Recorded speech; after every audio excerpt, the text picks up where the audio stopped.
नमस्कार, आपण देखुचंती Odisha live TV.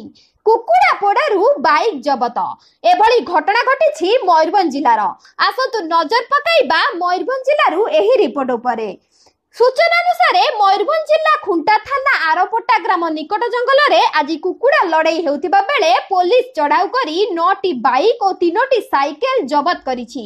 आज उक्त स्थान रे हाट चलीथिला बेले कोविड नियम को न मानी शह शह लोक कुकुड़ा लड़ाई देखुथिबा खबर पाई खुंटा पुलिस एई चढ़ाऊ करिथिबा बेले आउ किछि लोक खसी पळाइथिले।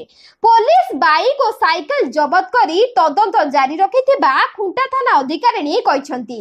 मयूरभंज जिला कोप्तिपद तपन पात्र का रिपोर्ट ओडिशा लाइव टीवी। आशा करूची आपण ओडिशा लाइव टीवी को यूट्यूब रे सब्सक्राइब, फेसबुक रे फॉलो आउ प्ले स्टोर रे एप्लिकेशन डाउनलोड करिसंती। जदि करिनहांती आज ही करिनियंतो।